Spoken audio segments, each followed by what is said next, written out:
These are dark times. For some of us, they always have been. Yet there is resilience in our places, wisdom in our streets, the desire to resist, to care, to be together again. We can harness this critical moment. Our stories of ruin, resistance, and renewal will light the way forward. Join us at the SF Urban Film Fest.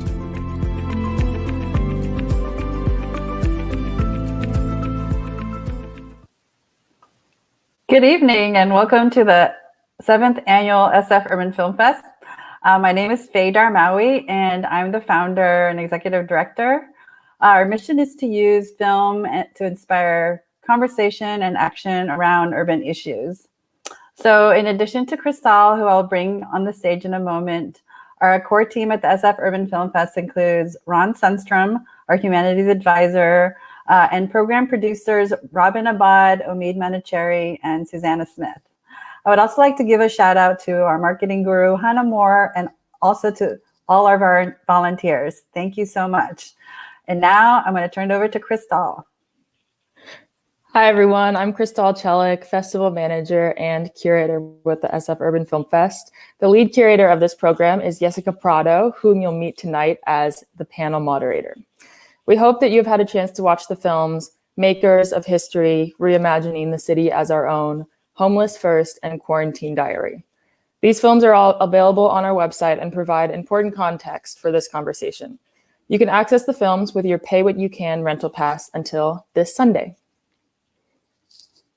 Thanks, Crystal. And thank you everyone so much for joining us today for People-Led Solutions Models for Our Shared Future. We will take the first hour of the panel discussion, then we will go into a very special interactive component for the last half hour. All of us together will assemble care packages and write love notes. We want to thank our partners, National Public Housing Museum and the Kresge Foundation. Our panel program will begin in a moment, but first, a few announcements.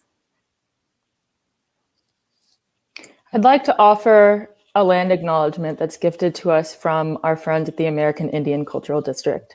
We acknowledge that we are on the unceded ancestral homeland of the Ramaytush Ohlone, who are the original inhabitants of San Francisco. As the indigenous stewards of this land and in accordance with their traditions, the Ramaytush Ohlone have never ceded, lost, nor forgotten their responsibilities as the caretakers of this place, as well as for the people who reside in their traditional territory. As guests, we recognize that we benefit from living and working on their traditional homeland. We wish to pay our respects by acknowledging their ancestors, elders, and relatives of the Ramaytush community and by affirming their sovereign rights as First Peoples. We're presenting this land acknowledgement to promote visibility for the Ramaytush Ohlone and all American Indians who are living and thriving today on their ancestral homelands. And now for a few announcements. First, I'd like to let everyone know that tonight's program is being recorded. And I'd like to thank you in advance for your patience, as we know unpredictable things may happen as we're still getting used to virtual events. Please leave a message in the comment box if you have any issues. A special thank you to our members who are joining us tonight. If you'd like to keep our community growing and become a member, it's easy to do so via our website. Our festival this year is Pay What You Can, so that all can access our programs. If you'd like to donate you can help keep this offering possible by offsetting our costs. Lastly, from me, please fill out our quick survey using the link in the chat that I'll put in a second. It's very important that we get as many survey responses as possible to understand who we're reaching and to make sure we're serving our diverse and wonderful audiences as best we can. And now we're very excited to bring you this panel on practice of caring for one another, as Jessica puts it so beautifully. Jessica is our moderator for tonight's panel, and after the panel, she will guide us and the audience through the care package assembly and love note writing. Jessica Prado is an award-winning multimedia journalist, activist, and leader of her RV community in the East Bay. She's a first-generation Mexican immigrant from Nezahualcóyotl, Mexico, an informal settlement outside of Mexico City. She grew up undocumented in Southeast Chicago, and while she was a graduate student, Jessica lost her housing in San Francisco. So she moved into an RV and joined a community of vehicular residents in the Berkeley Marina. And she captures her life there beautifully in the short film Quarantine Diary, which is part of the lineup of short films in this program. And now I'm so delighted to turn over the program to Jessica Prado, who will introduce the panelists and begin our evening.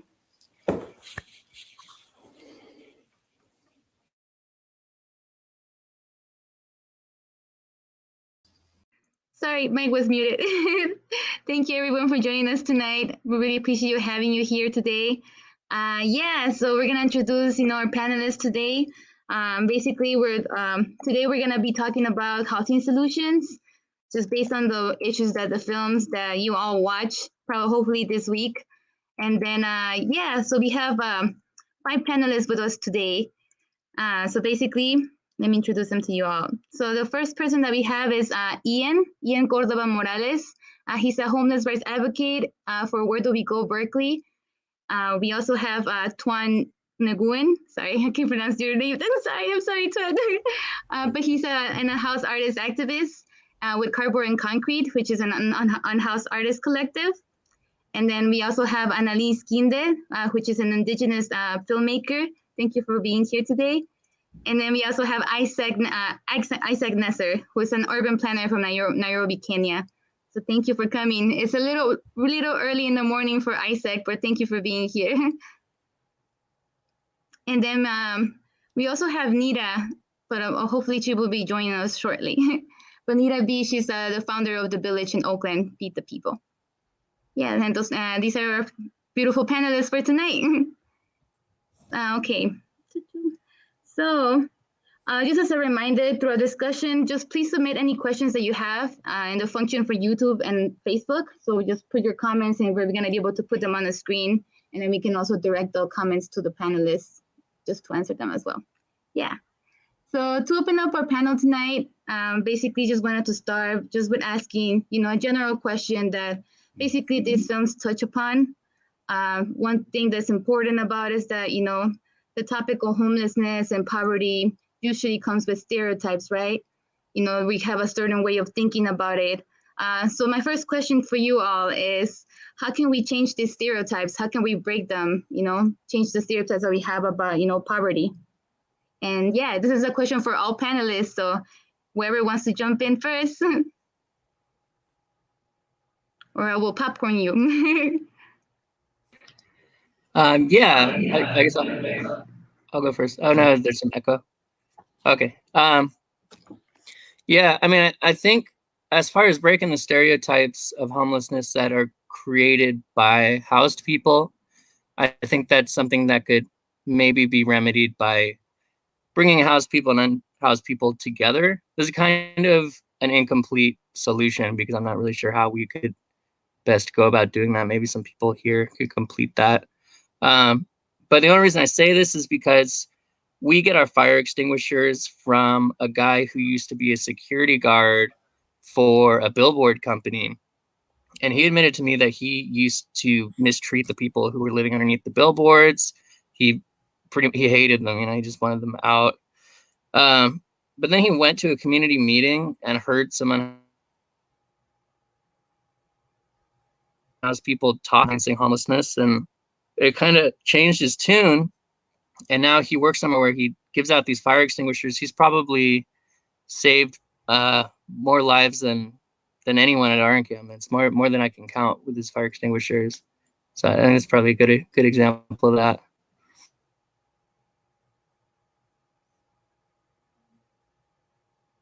Thank you, Ian. Appreciate it.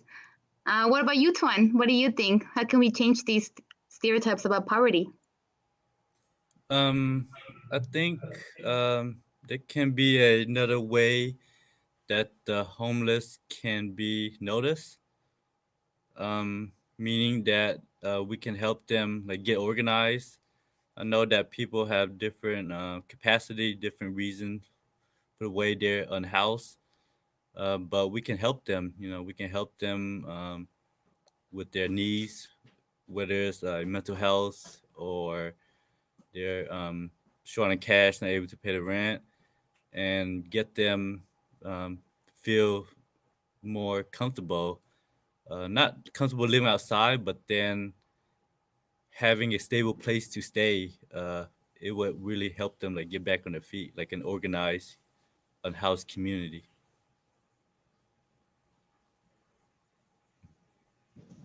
Thank you, Tuan, for sharing with us. Appreciate it. All right. What about you, Annalise? What do you think? Yeah, I agree with both of those guys. Usually from my perspective of homeless, like when you first see like a homeless person, like you automatically think like, oh, it's they're dangerous or like, oh, they're unstable just because of like where they are right now. And I think that's like very stereotypical of people just assume that right away. It's like, no, you need to understand these people's background and how they got there, and maybe they just need like help. No, definitely. Thank you for sharing, Annalise. Appreciate it. What about you, Isaac? How are things over there, and how it's being treated? Hi, and Jambo. So good morning from Nairobi, Kenya. I also want to agree with all the panelists and all the sentiments. But I think from my perspective here, here in Africa and in Kenya specifically, how we start breaking the stereotypes. I think the first key issue will be acknowledging the existence of the issue. Rather than pretending it doesn't exist or burying our heads in the sand. This does, it opens up means and channels of communication and communicating the problem. Because, the biggest stereotypes here is that people who are homeless, people who are unsheltered, they are, kind of lazy, they want it easy in life, they are an eyesore, just to say the least. So I think when we begin with acknowledging the issue, getting to the roots of the issue, it really opens up, the general public's eye towards what's happening and why people are unsheltered, why people are homeless. And we get to appreciate also challenges. Yeah.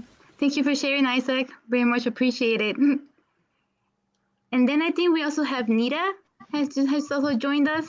Yay, there's Nita. Hi, Nita. How's it going? Good. Sorry that I was late. I was having some technical difficulties over here. No worries. Yeah, so we're just opening up the panel right now and just basically, just starting with the first question, how do we break the stereotypes that we have about homelessness and poverty? And yeah, you want to answer this question? So with the work we've been doing at the village, we've been doing it with like media advocacy by trying to humanize the unhoused population. We don't like using the word homeless because it's loaded with so many criminal connotations. And the reality is that we all have homes wherever we happen to be. We just don't have traditional homes. If anything, we're unhoused. We don't have houses. And so I think that's one piece that we use media advocacy to try to, the most common stereotype is, of course, that everyone who's homeless has mental health issues or is a drug addict. And that came from like the war on drugs and the crack epidemic. And when Reagan shut down all those mental health hospitals, and everybody who was in a mental health facility ended up on the streets, and everybody who was impacted, not everybody, but a lot of folks who were impacted by the crack epidemic ended up on the streets. But that's like a 60-year-old stereotype. And what we're talking about now in a millennium is that stereotype isn't true. However, the longer you are out in the streets, the more susceptible you are to mental health struggles, the more susceptible you are to start turning to chemicals because of coping mechanisms. But we do a lot of work around bringing to light the stories that a lot of the people here, at least in Oakland, are working folks. Many people have one or two jobs. And then we also let people know that what people tend to see, like physically see, are the encampments. And that's where you're going to find a lot of folks, which are huge in Oakland, and they're all over the place. And that's where you are going to find a lot of folks who've congregated together, who do have mental health issues and who are dealing with chemicals.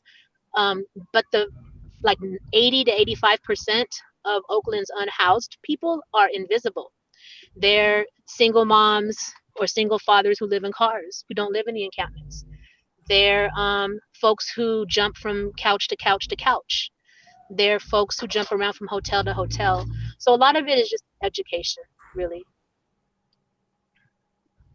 Yeah, no, thank you for sharing it. Very much appreciated. So yeah, it all kind of comes down to education, and like you're saying, folks do have, a type of home, but it's not just, it's not accepted, by the government, and then we have all this coming issues trying to remove people.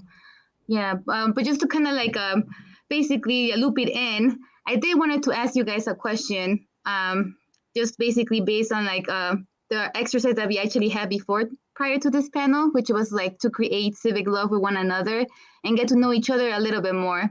So this is a little bit related to like, the same question, like, we all have a type of, we all try to create home. So my question to you guys is, what's the one thing that makes wherever you have lived your home? And this one's a question for everybody. So I'll start with Annalise. So what's the one thing that has, makes it home?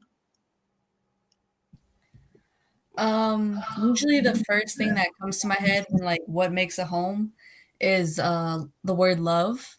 Cause like to me that word is like a very powerful word. Like you don't just use it just to use it. Like it has to like mean something.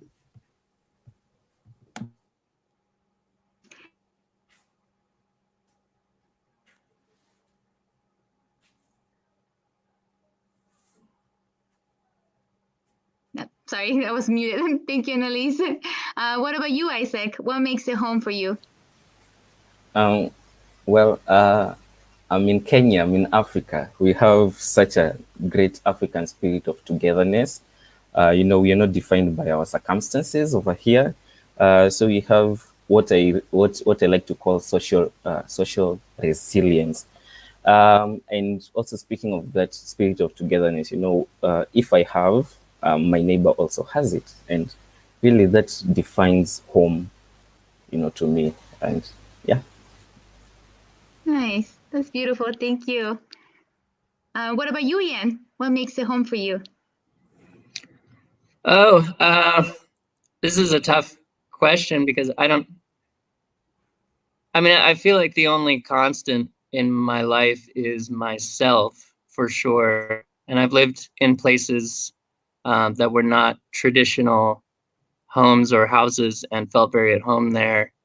And at the same time, I've lived in houses with carpets and lights and everything, and didn't feel at home there. So definitely, it's a state of mind. It's a word, and it's kind of what I get to choose it to be, no matter what is around me, whether it's people or my possessions or anything. Nice. Thank you, Ian. So, know yourself, that's important, wherever you go, you make it comfortable. Yeah. What about you, Twan? What makes it home for you? I think I agree with Ian. Because the term home, is something we made up. I think for me, is a place where I feel safe, a place where I can have a space to maybe express myself, do some artwork, or compose some poetry or something. Just a place where I feel comfortable. Um, like currently right now, I'm in a tent, but I have a space in there where I can just like come home from work and just like be in that space where I can just get into expressing myself, where um, reading a book or creating some kind of art or something. Thank you, Twan. Appreciate it. That's awesome. What about you, Nita? What makes it home for you?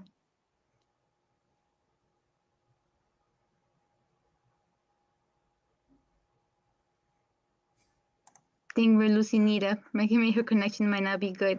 We'll come back to Nita. Alrighty. Well, let's see.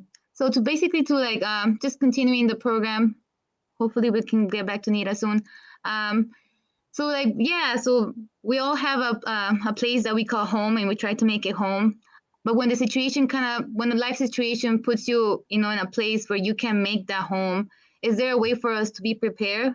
And so basically, wanted to take you on to the next part of the panel, which is talking about survival tactics, because a lot of people, are not able to have home.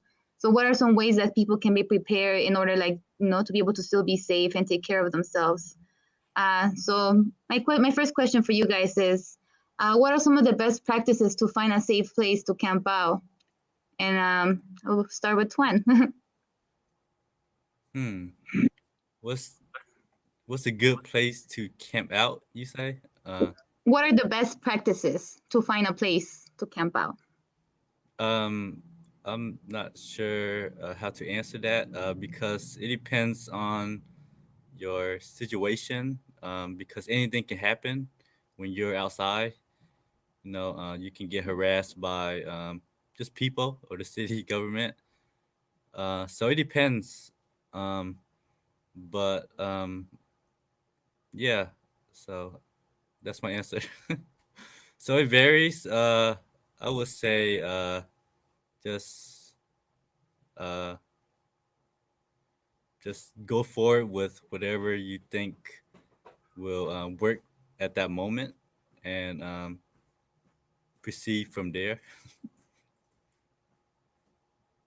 Yeah, thank you, Twan. Appreciate your feedback. What about you, Ian? Do you have any suggestions on how, what are some of the, because I think there's people are always sometimes in a point where they can't find a place to be. So what are some guidance that people could have if, they were in that situation?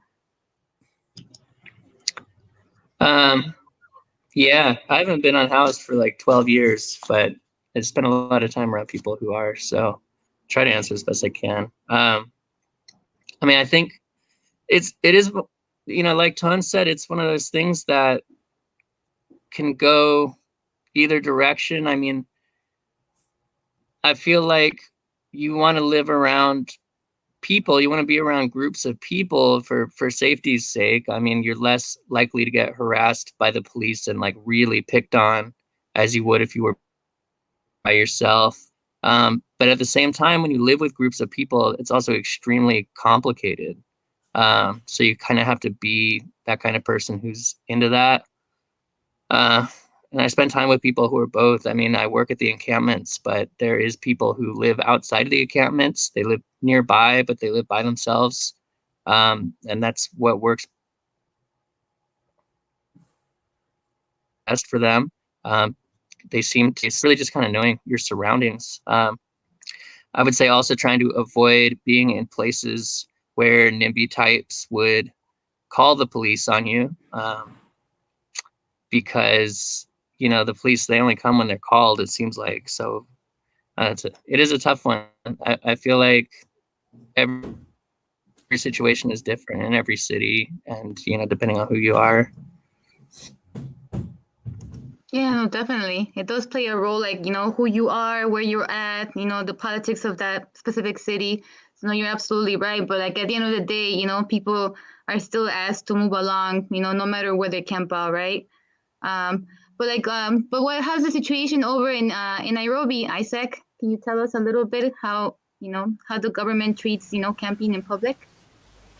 Well, over here we have the issue of street families in Nairobi, and well, for the last, I can say, over the decade, there's been no policy, there've been no initiatives to house them or to include them in any national initiatives. So right now, they're just left to fend for themselves. And how I see them coping, is that spirit of togetherness that I have, that I mentioned earlier. They're powered by similar experiences, so they come together and also help themselves.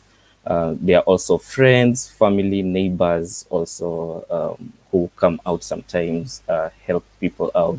There are drives, feeding drives, sheltering drives that are run by various civil society organizations, and as well as private individuals who just come together to help the street families, probably provide some shelter for them, some form of temporary shelter at least, and food.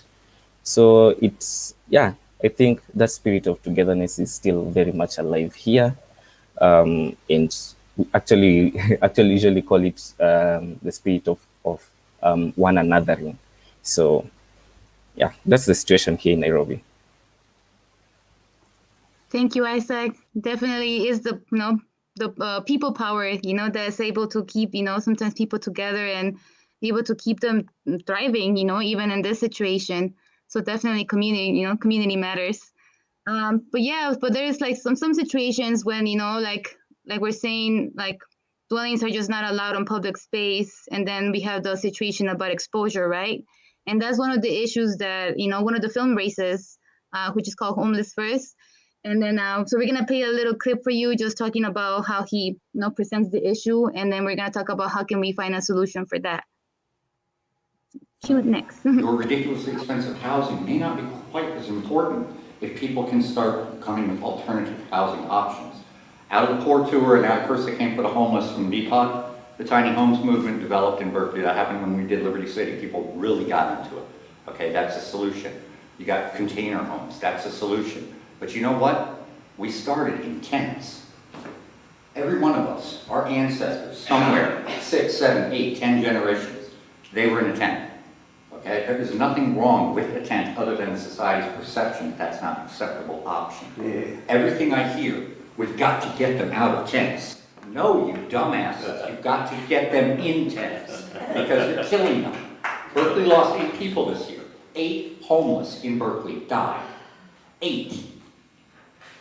Can you believe that?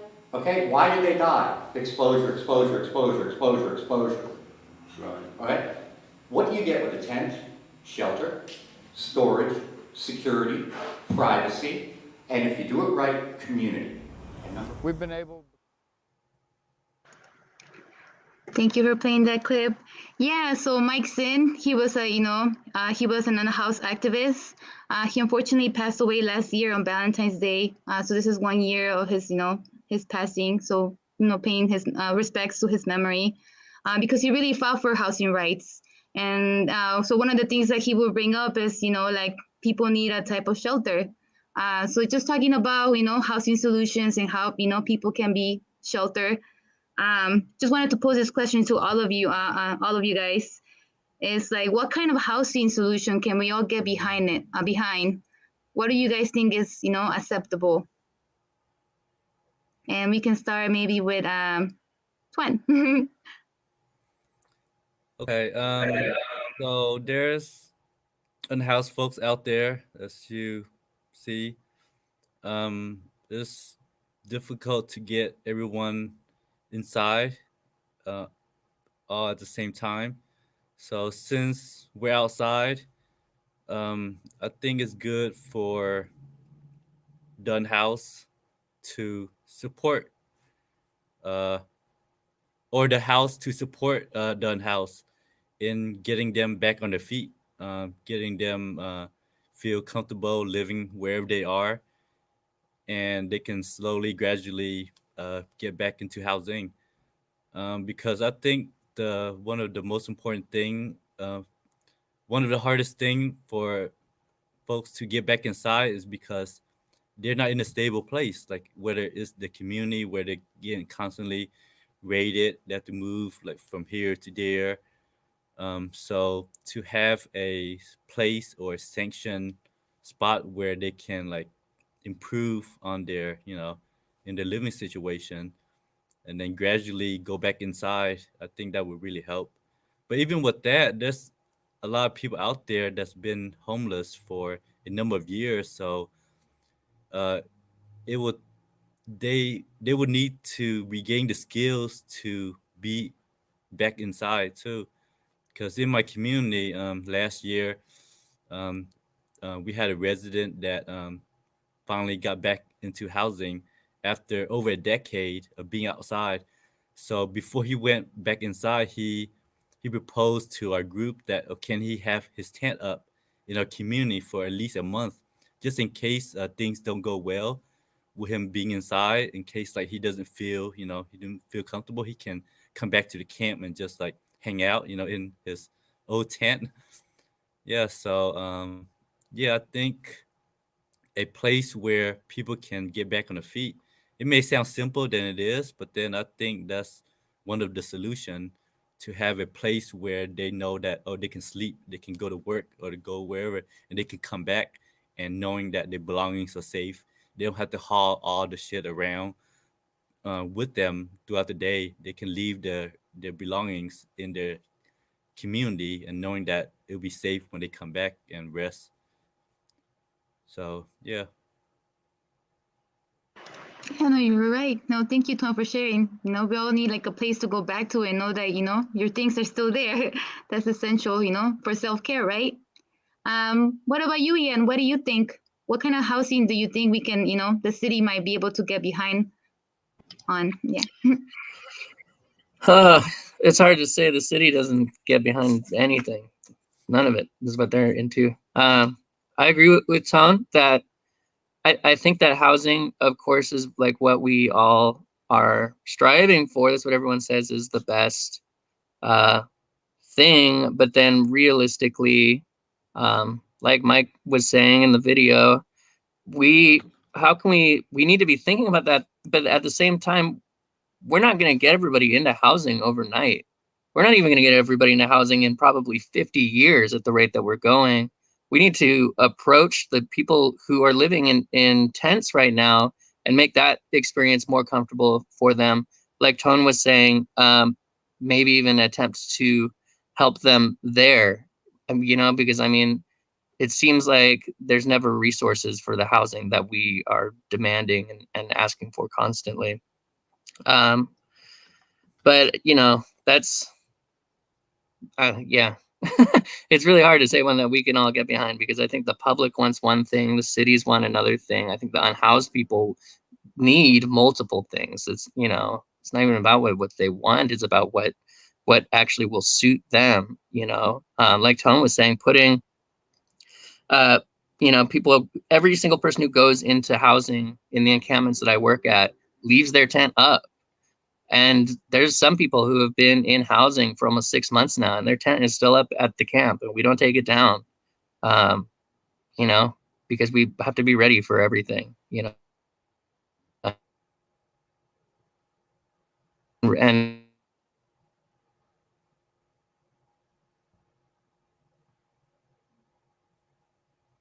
Thank you. Yeah, appreciate it. No, you're absolutely right.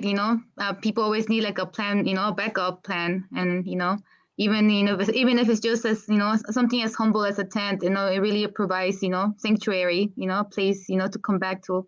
But how are things over there in Nairobi, Isaac? Hi. So interestingly, there are two issues that are rising here from my fellow panelists that I totally agree with. One is what Tuan said, that we need some form of support for the homeless, to get back to their feet.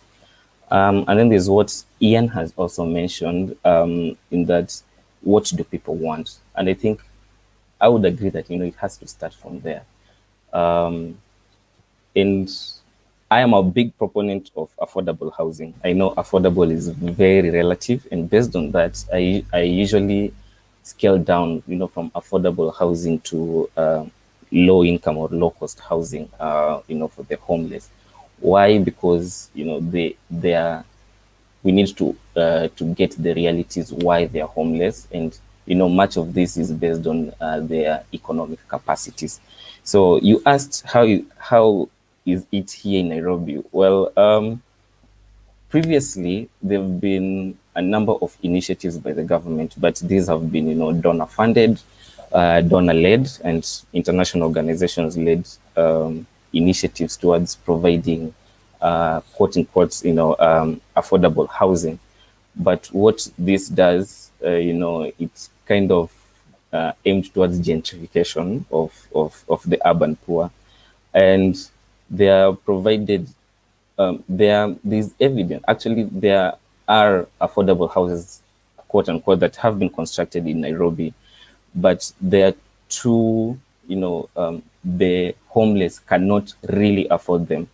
And what this does is that when they're given the shelters by the government, one, they don't know how to be in that kind of situation. They're used to a certain way of living. They are used to a certain way of socializing with with each other. They're used to buying grocery at a certain price, but now with these new houses that they're calling affordable, what happens is that it triggers a hike in prices, because the informal service providers cannot reach them again.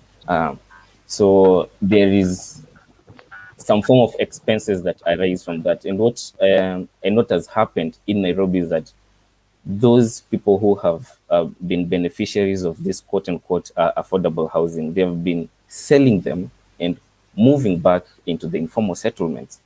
So it's not really working. And how I totally agree with what Ian says is that, we need to scale down and go back to the communities and ask, this important question is, what do they want? And in Nairobi, that's really worked, because the communities the communities really know what they want. The homeless, the unsheltered, and also those living in informal settlements here in Nairobi, they do understand their conditions. They do understand the status. They do know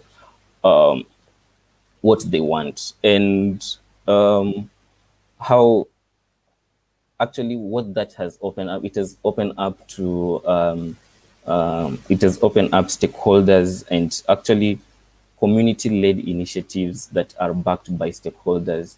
And now the government is able to realize that, we are getting this totally wrong, and this is what the people want. And, the initiatives that the government can support now, they're based on what the people want, the people's visions and the people's goals and the people's aspirations, also to be, part and part of of the city as well. Gotcha. No, thank you, Isaac. And basically, in your experience, have the urban planners ever like asked the communities what they want? Or Here, it's protected by law, public participation. It's enshrined in our constitution.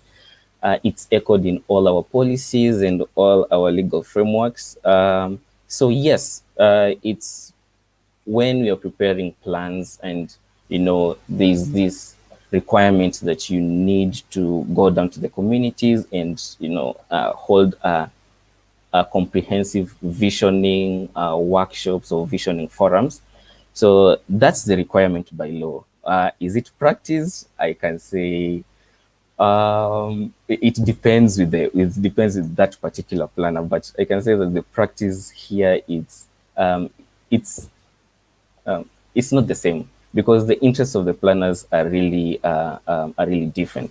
There are those planners that there are those urban planners that are or work for the big corporations or for for the private sector, and their view of consultation is that it's and community engagement is that it's very expensive and they want to cut costs, and true. Community engagement is very expensive because you need to find a common ground. There is bound to be disagreements. There are those who feel shortchanged, and you need to rationalize all these things and everyone's opinion at the end of the day. And you need to find a common ground, and you need to find a common vision for everyone, and which everyone can accept and is buy-in by everyone in the community. So that being said, it is really expensive. It's really a long process, and not every urban planner wants to follow that process. They want to cut costs. They want to make that plan in record time. Get paid if there is any form of payment.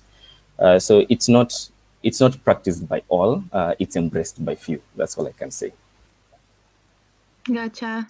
No, it's right. It depends on the situation. Thank you, Isaac, for sharing that. Appreciate it. But another situation that I also just wanted to tie into Annalise as well is what kind of housing can people get behind to? Communities also in reservations also need the resources, and similar to unhoused communities, they also don't get the help, or they don't get asked what they want. So I wanted to ask you, Annalise, what do you think your community wants, and how can it be improved? Yeah, that is a tough question because I know very little knowledge about it, so I'm just going with what I've been told. And what I've been told by a few is that many reservations struggle with housing, especially because it's mostly few trailers or like little homes that are just really beat down. And in the city area, there's many homeless people that I see, and Tuan said, police enforcement just tend to tell them to just get up and leave, even though they were just camping out and just not really harming anybody. They were just trying to find a safe place, especially in the cold weather. And it was just very difficult time. This was back in 2019, where you saw that video, Makers of History. Yeah, there was a whole bunch of tents just grouped up all together in that little park area. And ever since then, they've had to move out, and it's been fenced up, so no one can really go back to that place anymore. So it's definitely been a struggle for them over the years. So I see all of them are separated in different parts of the city. So I guess it just depends on where you're at and how well you know the city. You never know what could happen. There can be people who have everything, and they'll still want to just harass the homeless in a certain way for no reason. So especially with the new presidency and law enforcement, I really hope they'll listen and try to help more with trying to get homeless into housing, especially because it's so expensive.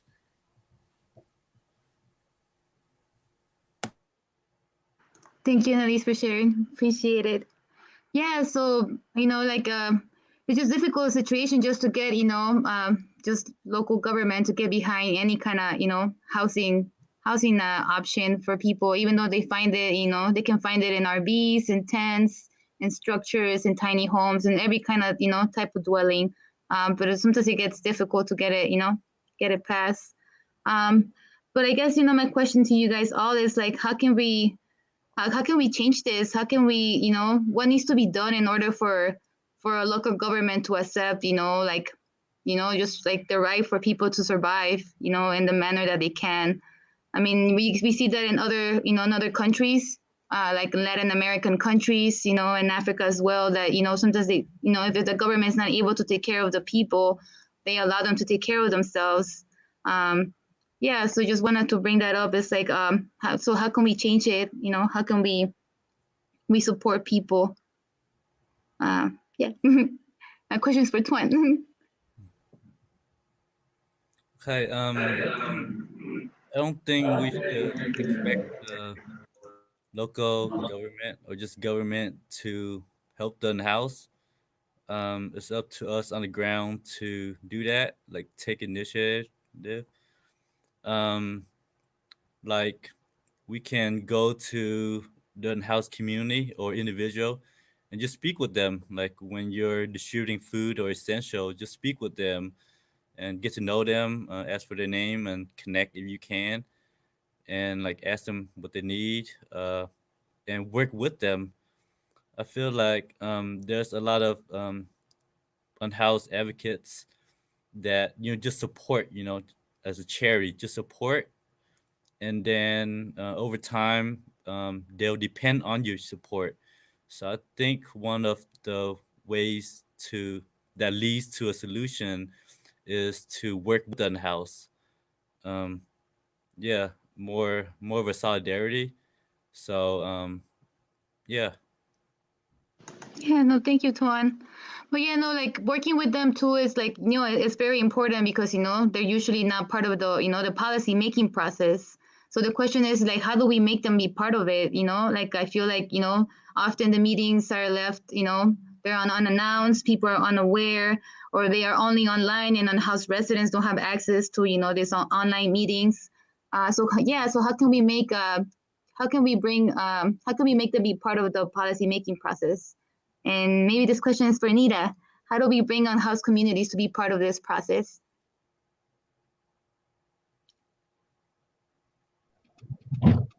So what we found here in Oakland is, so I think one thing people should understand is that how a city approaches homelessness or unhoused folks is a choice.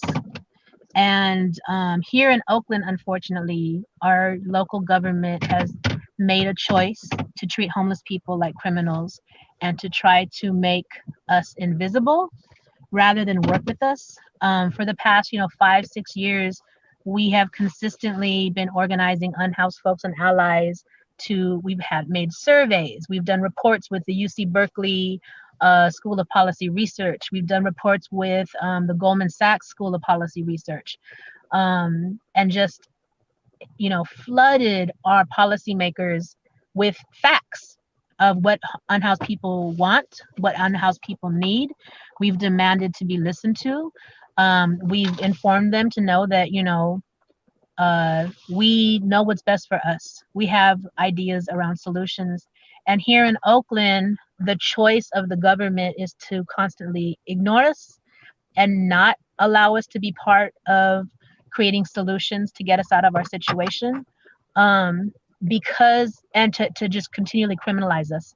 At best, what they do is destroy the solutions we do create, across the board, not just with our organization, but any of the formations out there of people trying to come up with solutions for themselves. And then after bulldozing those solutions or criminalizing those solutions, then they mimic those solutions, put a multi-million-dollar price tag on it, and then manage them in a way that causes more harm than help. And so because of the climate here with, politicians really not caring about the homeless and really just being dedicated to this agenda of gentrification, this agenda of development for the rich.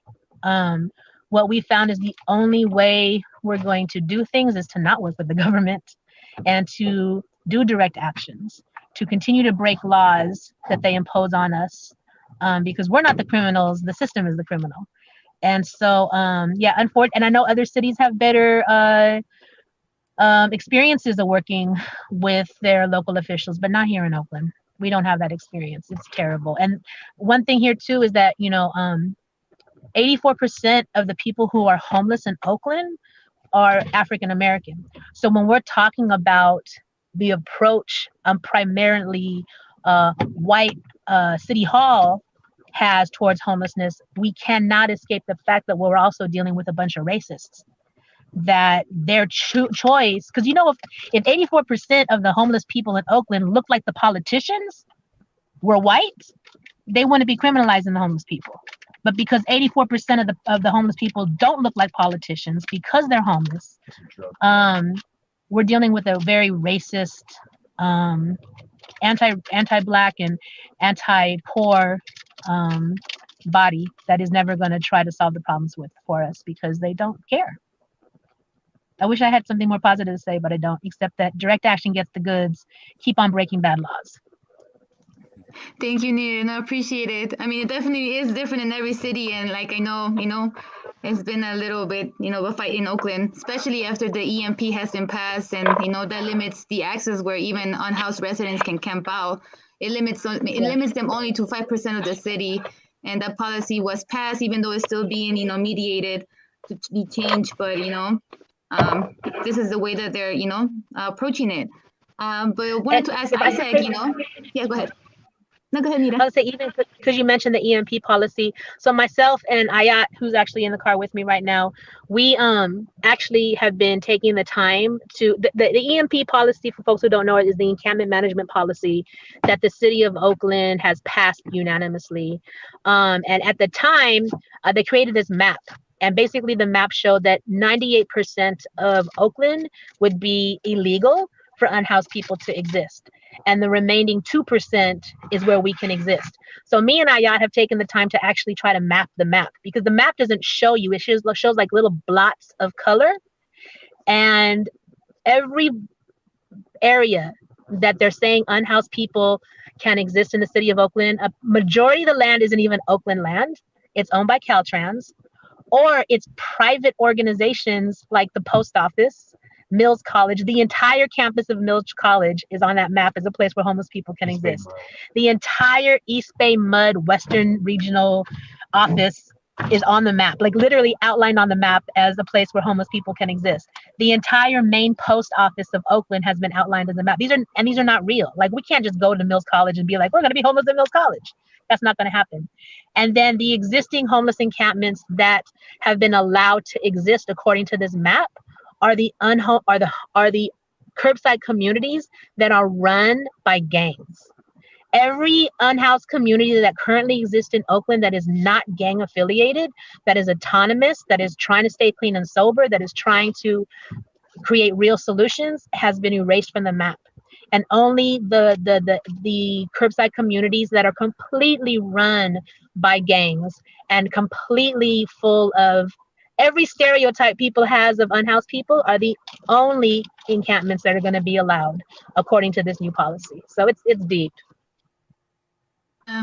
No, thank you for sharing that, Nita, because I know, Oakland's definitely, changing, and especially with that policy, it's just going to change the whole urban landscape.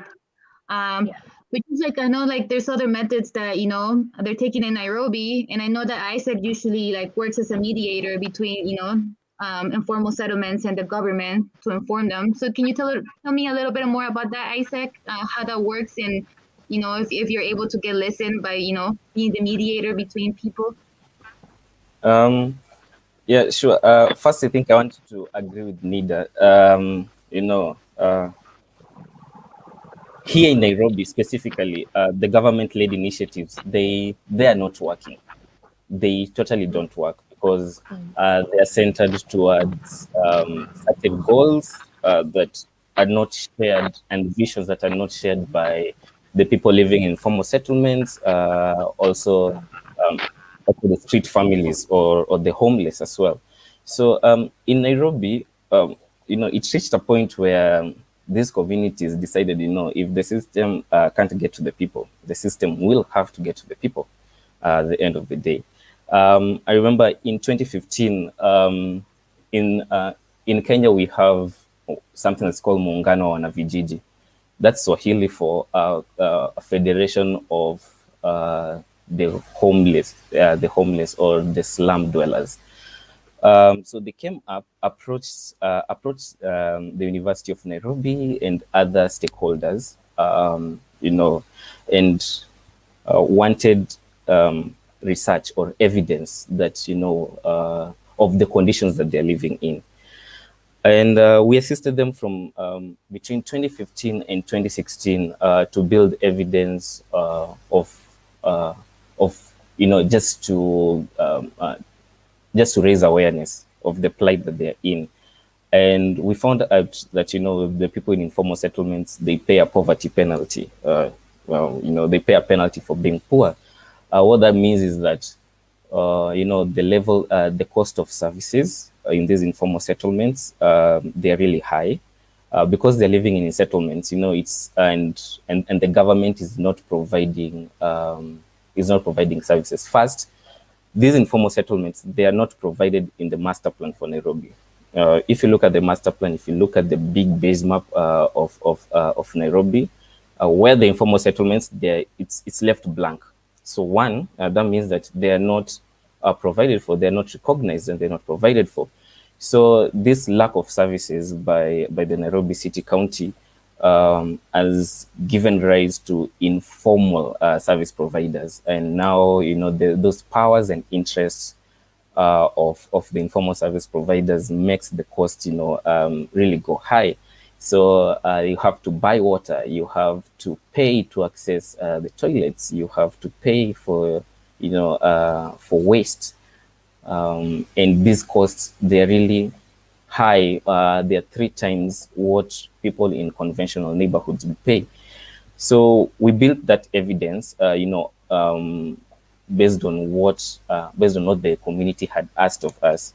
And now that the community had the evidence, they asked us, now we have this evidence. Will you hold our hands so that we present this evidence to the, we go to the government and present this evidence. And we did, we acted as the mediators between them and the government, together with a consortium of 47 other stakeholders. We went to the government, opened up negotiations and discussions for a full year. This was not helped by the fact that there were elections that year. That's in 2017. So when a different government or a different regime comes, the interests are different. The governor has different interests. The politicians that are in power at that time, they want different interests. So we had another 1 more year of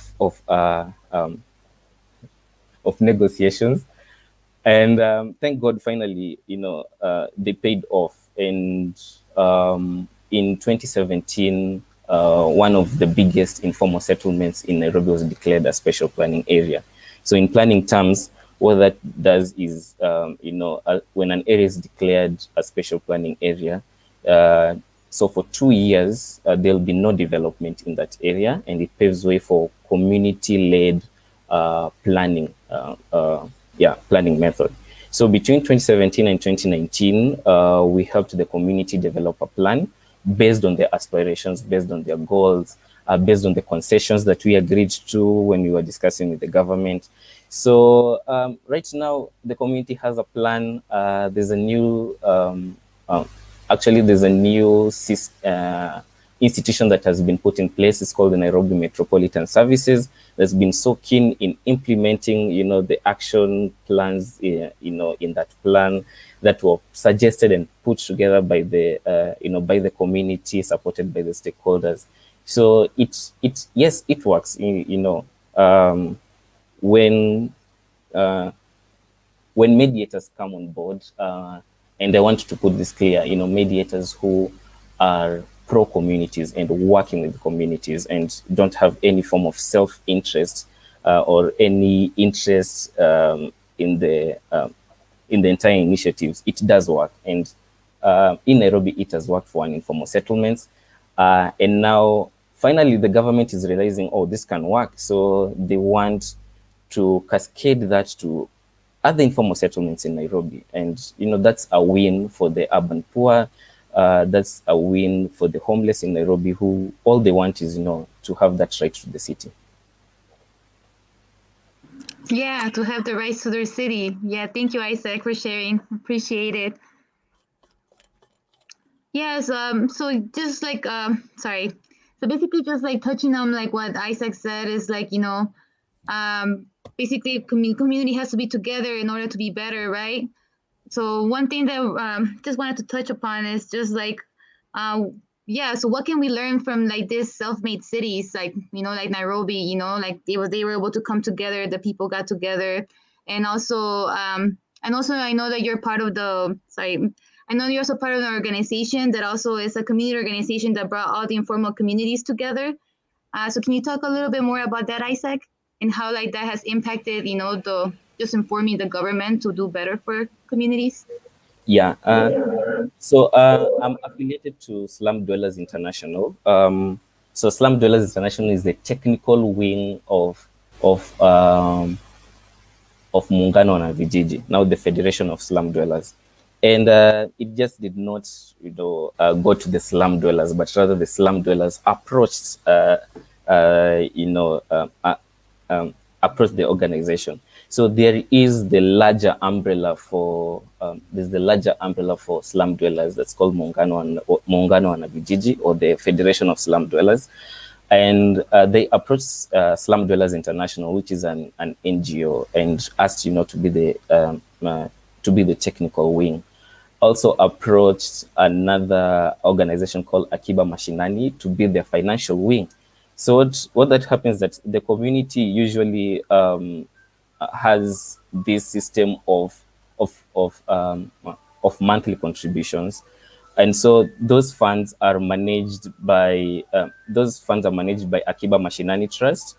And then now Slum Dwellers International provides technical expertise, slum mapping, because the slum maps needs to be updated because slums are very dynamic places, or other informal settlements are very dynamic places. So we've been providing mapping of the slum, where we map the settlements, we map the housing conditions, we map the service and the level of service provision that's there. Actually, another wing that has been really, key to the also key to the slum dwellers, which I'm involved in, is the University of Nairobi, and the university now comes in to build evidence, or rather to provide evidence through research of the community on a number of issues. Can be housing, can be services, and these organizations or these institutions that work hand in hand with the slum dwellers or with the informal settlement communities have really, supported. They have supported, these communities, because actually traditionally, how the communities have been, keeping up the voice is through activism, and activism in Kenya is, it's looked down upon. If you go out and you start demanding for your rights, the police are after you, or the politicians, they put the police after you because one, they don't really agree to the or rather they don't include slum dwellers in their in their vision. All they're seeing, is these people just give us the votes, but after the elections, there's no such, there's no vision for the slum dwellers or for the informal people in the vision of the politician for for the period of 5 years. So now the fact that activism is really looked down upon. Activists have been jailed.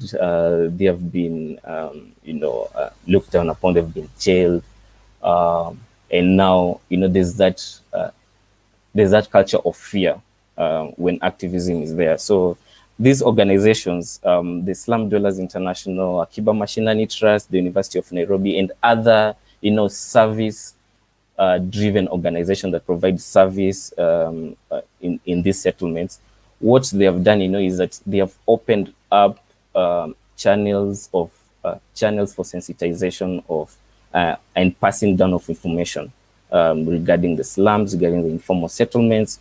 So they have really worked, and people are seeing the impact, and more so the people who are living in these informal settlements. They're the ones who are seeing the impact, because previously they didn't have a voice. But these organizations, with the level of connections, some being international NGOs, some being institutions that are highly regarded in the country, they basically give them a voice. They give them a strong backing. So they do work, or it has worked in Nairobi. Thank you, Isaac, for sharing. I appreciate it. I mean, we definitely had to give a voice to the people in order to for them to partake into their own solution. And I think that's something that we're not doing. And when there's fear of standing up, then then how do you do it? How do you give a voice to marginalized communities? And so that brings me to the next theme. Yeah. So how can we highlight people's stories in order to bring a solution and have their voice be heard? So can you share a little bit about how you do it, Juan? How do you make sure that their voices are heard through your work? I think one thing we can do is to connect with them or unhoused communities or individuals directly. Like last weekend, we went out, Cardboard and Concrete, our collective, including you, Jessica. We went out to West Berkeley, Shell Mountain Camp, and we brought art with us. And we took a time to walk around to let people know who we are, why we're there. We're also in house ourselves, and we encourage them to work with us in painting tarps, so they can use tarps on the tents to help with the elements. And also we had another member that brought up planting pots, so they can paint the pots and they can select plants to go in them too. And some people came out, they painted the pots, and they also helped paint it, the tarps. And I feel like it was an enjoyable experience. And it also, or I think it also makes them feel that we see them, like we acknowledge their existence. So I think that that's one thing that we can do, just go out to unhoused communities and bring artwork or have community events in their community. But I think it's good to communicate with them first, ask them what do they think of it, and work with us, and not just go there and think that, oh, this is best for them. We'll just go there and provide them with a solution. But I think it's good to go out there and meet with them directly. Can Yeah. you tell me a little bit also about how you use also the temp projections? That's also something that you have used to support other camps. So can you tell me a little bit more about that method too? Are we Well, it watching right was now? yes, it was initiated as part of eviction defense, where several years ago there were curbside communities that were facing eviction. So me and my friend Susie, she thought of the idea of doing putting word displays on tents. So we went out to the communities that were facing eviction, asked them what would they like to be displayed, and then we would create words and put it on the tents.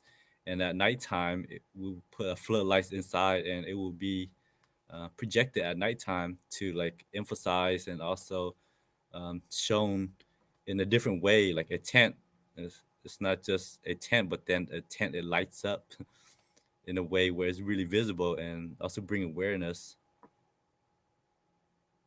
So that one right there is the one that I'm working with Jessica, you, and this time it won't. It's not just a protest camp, but it's also a like a visual, a memorial for the unhoused people that passed away.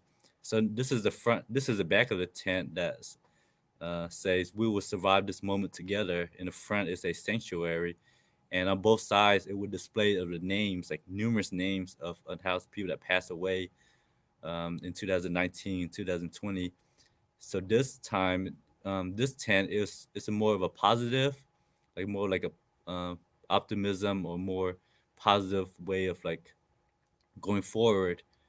That we're in this together. We will we're we see you, and so it'll be more like a visual memorial tent. So the photo you see, that's the one in the back of me right now, where we're currently working on. Yeah, no, thank you, Kwan. Appreciate it. Yeah, so like art, is a way to also, raise awareness. We don't have to fight them with, words. We can just fight them with art too. So it's just another way that, Twans has used to bring awareness to the issues in the community in a beautiful way. So, there's a way that, we can raise people's voices, without making anyone feel bad or, just welcoming everyone to like, take part into this issue. So that's one thing that I also wanted to do with you guys today is to also take part into like, helping this issue, and become better. And also not just that, but also just make the world a better place for everyone, that is safe and everybody has the right, the right to exist, the right to this place, the right to this world.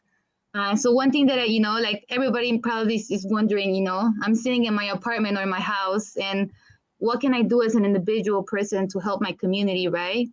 And the truth is that, we can do all sort of things, Basically, the most basic thing is we have to treat others well, like you would treat yourself. You can also email or call your constituent in your city. You can also greet everyone on the street and, also share money no matter what the amount is, without any strings attached. Because the reality is that in the Bay Area, you can buy a decent meal for less than $20. So I think being able to share anything that we have, with people, and, especially in hard situations where they're really just, flying a sign for, to get a meal today, I think we have to be willing just to like, be more compassionate and just help, because we all can do a little something. So tonight I also wanted, to involve you guys in doing a little something for someone and, someone that you haven't met just yet. Basically, just to highlight how, we should be able to care for our fellow human beings, to care for humanity, to care for each other. So tonight we're going to be assembling a little care package that's going to be given to unhoused residents in Berkeley, Chicago, and Oakland. And we're going to be able to do this together. So basically, we're going to put out the link, and then you're going to be able to do this at home. And you're going to be able to also incorporate a little love note just to tell them, just about how you care, So let me show you first how to do the care package. So we're going to be able to go onto this website, which is bit.ly SFUFF crates. So we go into that website, and I'm going to share my screen to show you how it looks like. And you can do this from home. It's no problem. Or through your phone. Let me share this with you really quick. Okay, I'm sharing my screen now.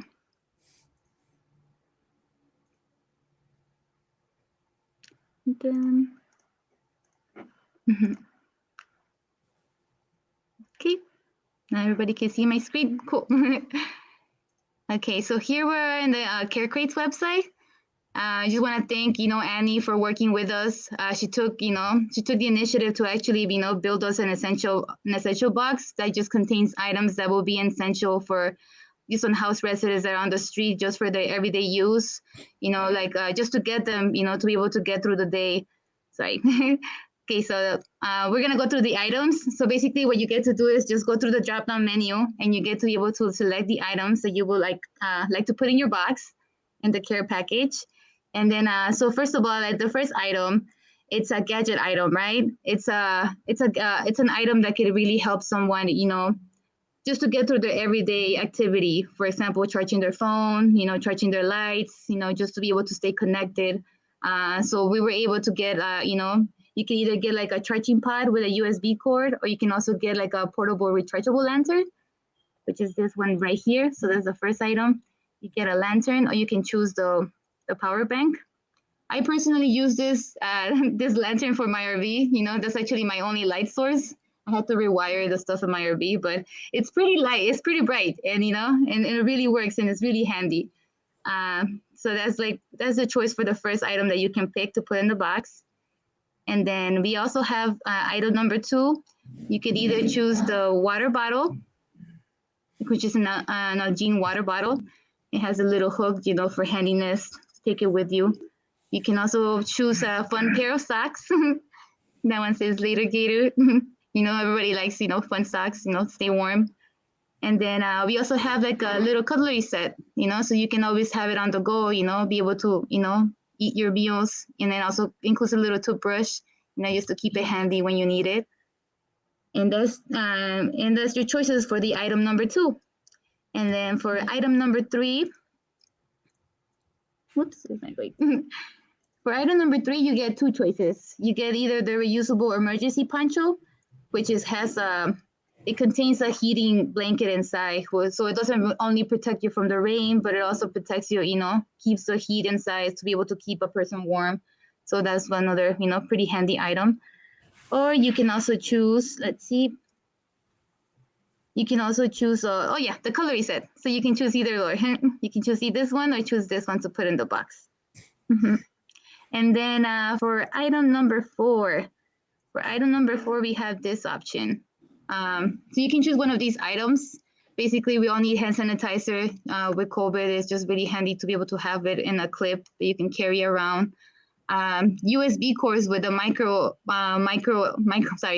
SD plug is really handy, because a lot of devices just use that. And then we definitely need always extra cables, so that really helps out. And especially because the only access that people have to buy these items is at a gas station.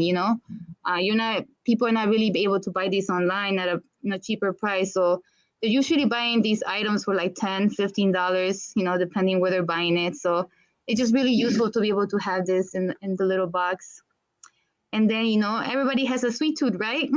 So then you can also, get to choose to put little snacks in there, put some chips and put like a little chocolate bar or a granola bar, just something a little sweet, just to get them going. And then, so basically, this care package is just a small way that we can show people, how can we, we can all do this every day, just taking action. And then, just wanted to give you guys the opportunity to do it. So what you guys can do is just go on the website, and then you're going to be able to use the discount code, which is Civic Love. And then you'll be able to put an order for 1 box. And then that way we'll be able to share it to, to our communities that need it the most.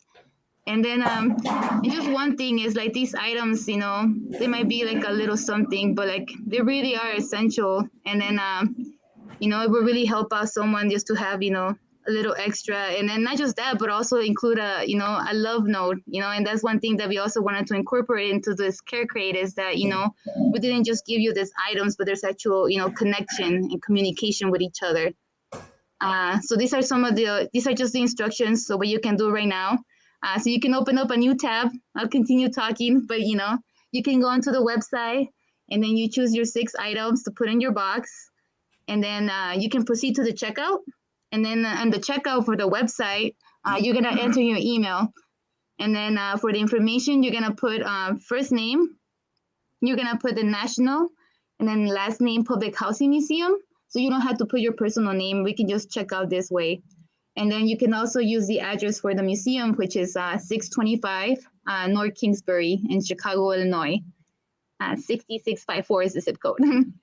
Yeah, so you will just use this address just to put it as for checking out of your box.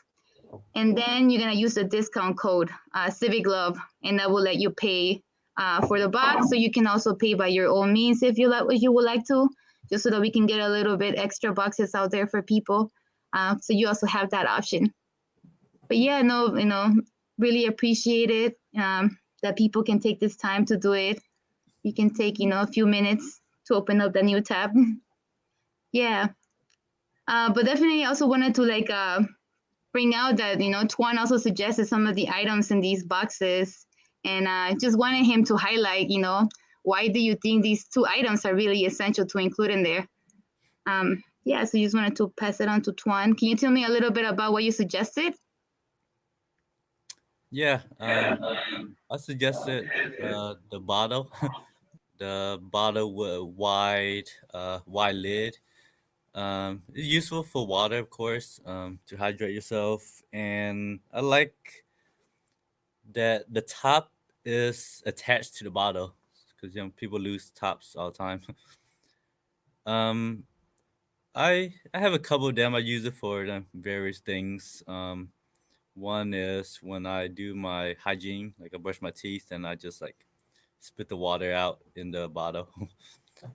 And you can also use it to like store other items in there too, not just food items. I mean, you can store food item like soup in there.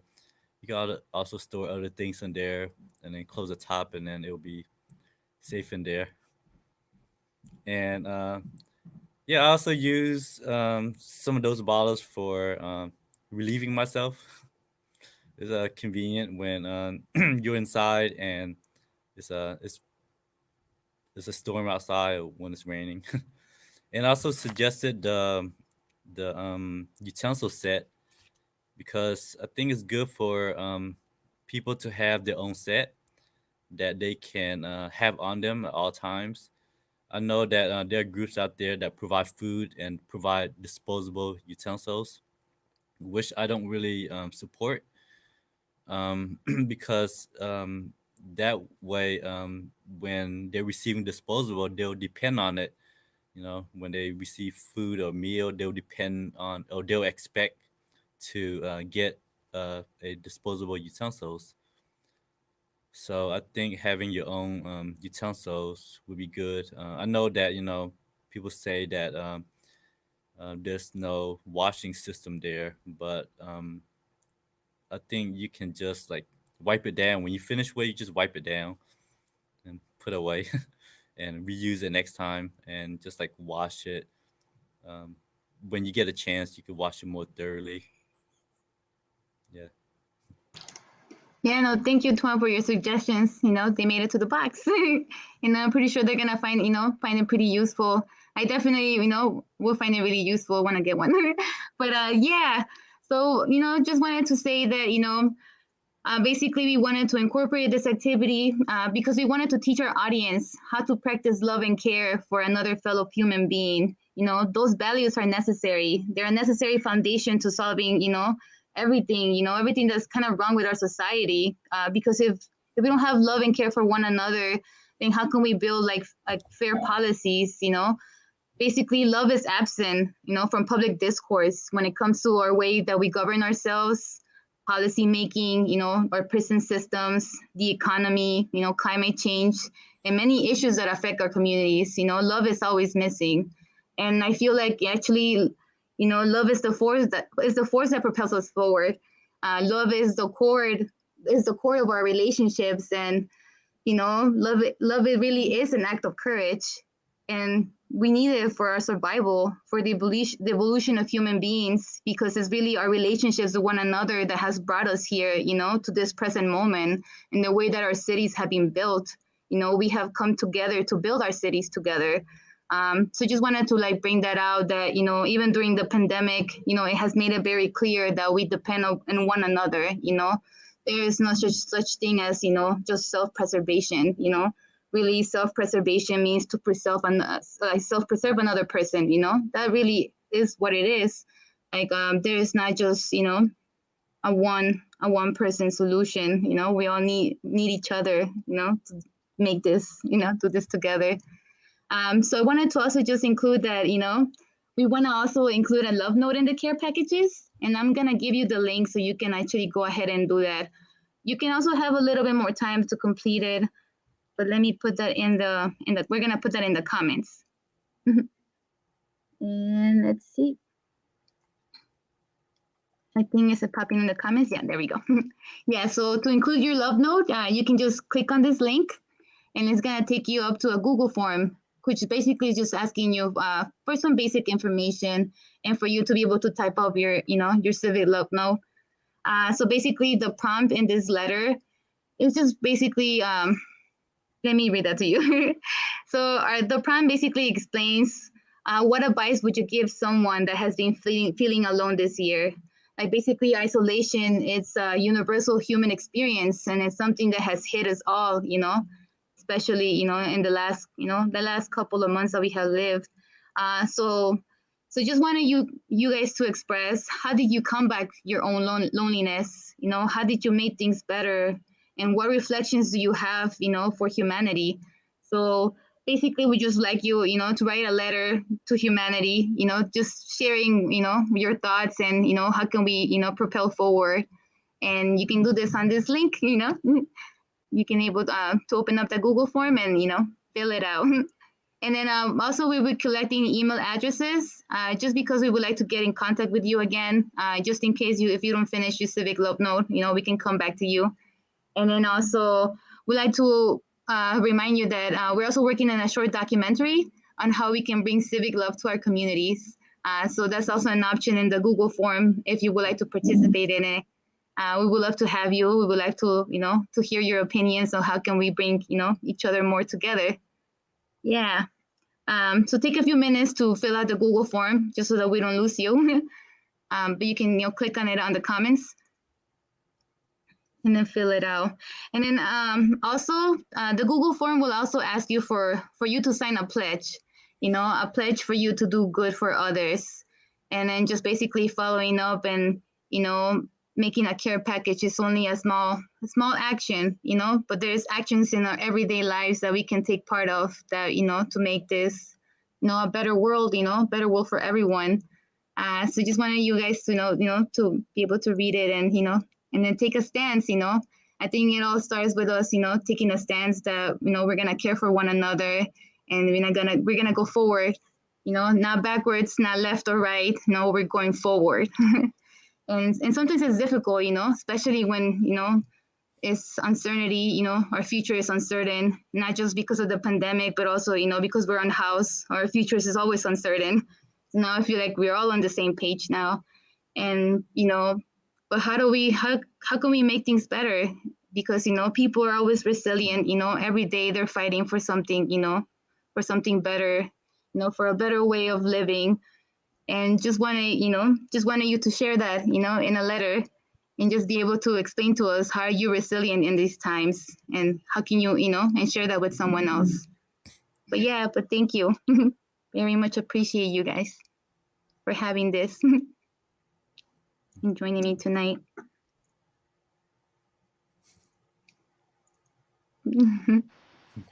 Yo, Jessica, this is dope. All the people involved with this is dope. All the panelists, when I could hear y'all, because we were having technical difficulties. I love y'all. Keep it up. Keep doing the damn thing. Like, thank you for bringing all of us together, for real. Yeah, no, thank you guys. Appreciate it. You guys all have something to share, everybody has, has put a piece of their heart here, and I really appreciate that. And I commend you guys to keep fighting, for what is right, no matter, how difficult the situation might be, we just got to keep going, right? So, thank you guys for sharing your thoughts and, being here. Do you have one more question for us? Yeah, go ahead. I said, didn't you have one more question for us? Oh, yes. Sorry. The last question that I wanted to have, sorry, I was just wrapping up already. Yeah, so I guess my question to you guys is like, what are other ways that we can take care of one another? Like this activity is one small way. Writing a love letter is another way. So what are some other ways that you would take care of, of one another? And that's questions for everybody. You can answer Tuan first. What are one ways? I think answer that in some of my answers is to work together. Work together with the unhoused. Listen, listen to people that are living outside. Like it was mentioned, like ask people what can they do to help, um, and be patient about it because people have different reasons for being outside. Um, um, and like Nita said, I do believe that we should not like we should not like depend on the government. I think it's good for us to take direct actions and just like proceed and move forward with it. Yeah, no, definitely. I feel like, making just a small care package is taking a direct action, something that you can do on your own. So what are some other ways that we know, like a person on their own can do to take care of somebody else? And that question is for you, Annalise. What do you think? I think it's just the simple, like, greeting, like, hi, how's your day going? Just will, like, make it better. Any, like, little effort counts, is what I've always been told. Yeah, no, thank you. Appreciate it. What about you, Isaac? How do you take care of one another in your community? Yeah, I actually totally agree with what Annalise said. You know, a hi goes a really long way. Here in Kenya, we have that culture of greeting each other. It's not old fashioned, but or rather it may be old fashioned, but it really goes a long way. And also, what else can we do based from all the discussion that we had today? I'm thinking of three things. And running a risk of sounding too cliche or too academic. I think the first one is acknowledge, connect, and then impact. So it starts also with the personal acknowledgement of that there are people who are facing this, and then connecting with them through various means. And then the third one is impact. Find ways in which you can impact. Thank you, Isaac. That's beautiful. What about you, Nita? How can we take care of one another in your perspective?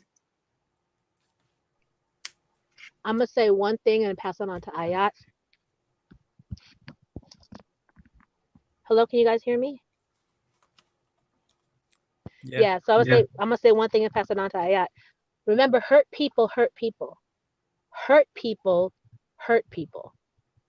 That means how we take care of each other is we gotta take care of ourselves. Do the healing, do the work inside so we stop being toxic to each other, especially when we're in crisis. The deeper we get in crisis, the more toxic we tend to be to each other.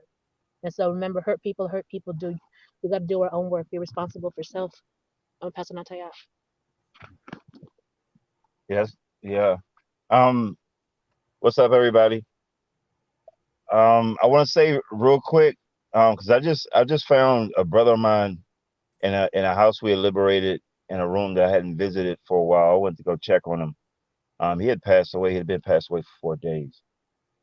I had just finally got him off the street. I've known his brother since Occupy. So that's been like 10 years straight. you know. I mean, taking care of each other, even feeding each other, waking up next to each other, on the street, before we like literally had squad networks, everything else. So I mean, and getting and taking care of the people, and I said that to say this because the little things you do is very important. Um, like in SROs in the city out here, I don't know how it is out there, in foreign lands, especially in Africa. But now when it comes down to it, it's like they put people in SROs and they're isolated. That isolation, especially if you're opioids, when you got that mental depression, when you got um, drug issues or whatever, that OD, that chance of slipping into that hole is more often. And the one thing that I do or we do in Frisco is like when we walking down the street, and I see a homeless person, I always make it a point to speak to him. And that's a wonderful thing to always know that, hey, that person, somebody's going to actually recognize me. I mean, you're out there and you see people, you pass them, you're all on the street, even if it's not in your general area of living. We are a network, or we are still an aspect of society, of human continuance. And that doesn't mean that we're any less than anything else. It's just that, we are in general, not to subculture or separate ourselves, but it is a mind prison to know that you have nowhere to be. It is a mind prison, to understand that other people are okay with the fact that, it's not working for you. We have to say what's up to people just every now and then, and just make it a point to do it, because that human contact is something that's pure, it's genuine, and don't be fake about it. You ask people, hey, it was raining the other day, man. Shit, I got soaking wet. What did you use? Well, I'm glad to see you wet. Or, yeah, man, keep your head up. Anything, anything you would want be spoken to you, and say it and be serious, because if not family, that's we're all one out here. We're out here, and we kind of forget that because we don't know each other's names. But we we're out here. Like we say that, yo, we out here. What's up? Yellow across the street, we out here. Whatever you got to make up stuff. You got to make up stuff. And whatever you would want to hear to yourself, say to somebody else. It'd be amazing the friendships, that you can gather. But yeah, man, just checking in on each other, because sometimes we walk past each other and I mean, I've sat on the street and I've not noticed what happened in front of me for hours. Sometimes we got to just, touch each other. And I think that's very important, Yeah, man. Yeah. Thank you, for sharing. Oops. Really appreciate it. Yeah, it's actually part of our collective, Cardboard and Concrete. We're an unhoused artist collective. And then, so we've been working together, and really appreciate you sharing. Thank you. Appreciate it.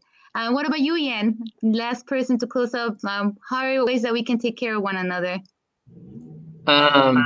Yeah, everyone said so many great things. I'm sorry for your loss too. That's horrible. Yeah, I think standing up for each other is important. Everybody needs it once in a while, and when somebody is there in your corner when you need it, it means a lot. Yeah. Yeah, thank you, Ian. Yeah, so definitely I hope that, like with this activity and with this panel, we have learned to see somebody, beyond their situation, that we actually, see the person for who they are, for what they like, what their dreams are, what they are scared of, to see them for people rather than, just, the poverty that they live in. Because, a lot of the assumptions is that, they live in poverty because they want to. But actually, the reality is far from that, like people are in poverty because they really just lack the resources, and our government hasn't done, in any country, it hasn't done a good job to address, poverty. They usually the one thing that people say is that, you have to try your hardest, to get out of it, and then you will, but sometimes you can work really hard, you can go to school and then still be unhoused, or still be, living in poverty. And I think that we can see that now in the pandemic as well, like a lot of people are struggling and, are about to face eviction. And it's not because they wanted to, but it's because life circumstances put them there. So I hope that we can understand too that, our neighbors that are on the street also went through something similar like that we're all collectively going through, that put them on the street, like a life event, that wasn't easy, and put them out there. So I just hope that we don't punish them. We are able to understand, their situation, and actually, lift them out of there. And I hope that you guys were able to, learn a little bit more about that today. So thank you guys for joining us. And I'm gonna pass it on to Faye.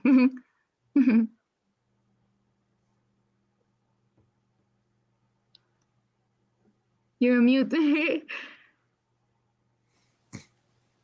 Sorry. Hello. Thank you so much, Jessica. Thank you so much, Ian. Thank you so much, Tone, Annalise, Ayat, Nita. That was a very touching program, and all of us need to reach out to someone tonight, anyone who needs support, and do this often. So we also want to thank Care Crates and Kresge Foundation and the National Public Housing Museum. And again, just a reminder, if you'd like to be part of the documentary, please contact Jessica Prado at Jessica Lens on Instagram, or her email is jessica.prado13@gmail.com. And upcoming events tomorrow, Saturday, February 20th, we have 2 more amazing programs. At 2:30 p.m. PST, we will have Crisis of Care, a panel discussion around the documentary Dreamhood, directed by Chidem Slankard, and we will examine mutual aid networks that have been in the spotlight lately, but have always been the backbone of community building way before now. And then at 4:30 p.m. PST, we will have another panel, How We Mourn, Where We Remember. We will discuss how monuments are transforming in real time our physical and cultural landscapes. That panel is moderated by Brian Seeley of Design is Protest, Paper Monuments, and Colloquate Design of New Orleans. Pass it on to Crystal. Thank you so much. Thank you to each of our panelists. That was so moving and such an important conversation to hear. I want to remind our audience to please take our survey. It really helps us to understand who we're serving and make sure that we are serving our community well. We love you, our community. And I'd also like to mention, if you enjoyed tonight's program, please share our festival and tag us on social media. We're at SF Urban Film Fest on everything. You can email us at sfurbanfilmfest@gmail.com if you have any questions or comments. We love to hear from you. Have a great night, everyone, and hopefully see you tomorrow.